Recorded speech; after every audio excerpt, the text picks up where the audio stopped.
এখানে 2 কাপ মতন বেসন নিয়ে নিয়েছি। এই বেসনের মধ্যে দিয়ে দিচ্ছি স্বাদ মতন লবণ, হাফ চামচ মতন হলুদ গুঁড়ো, সামান্য একটু শুকনো লঙ্কার গুঁড়ো।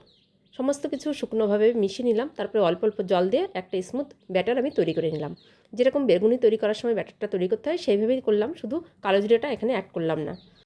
এদিকে একটা কড়াইয়ের মধ্যে তেল গরম হতে বসিয়ে দিয়েছিলাম। সেইখান থেকে 2 টেবিল চামচ মতন গরম তেল এই ব্যাটারের মধ্যে দিয়ে আরও কিছুক্ষণ ব্যাটারটাকে ফেটিয়ে নিলাম। যে চিকেনটা আমি 2-3 ঘন্টা রেস্টে রেখেছিলাম মেখে নিয়ে, সেই চিকেনটাকে এবার এক একটা করে ওই ব্যাটারের মধ্যে দিয়ে ডিপ ফ্রাই করে নেব। এই চিকেনগুলোকে আমি ডবল ফ্রাই করব, তাই প্রথমে একবার কিছুটা ফ্রাই করে এটাকে তুলে নিচ্ছি। তারপরে আবার এটাকে নামিয়ে রেখে কিছুক্ষণ পর আবার ফ্রাই করে নিচ্ছি। এইভাবে ডবল ফ্রাই করলে চিকেনটা কিন্তু কাঁচা থাকার সম্ভাবনা একদমই থাকবে না। এখানে আমি স্যালাড আর সসের সঙ্গে সার্ভ করলাম। উপর দিয়ে একটু বিট লবণও ছড়িয়ে দিলাম। দেখুন চিকেনটা কত সুন্দরভাবে সেদ্ধ হয়ে গেছে, খেতেও দারুণ হয়েছে।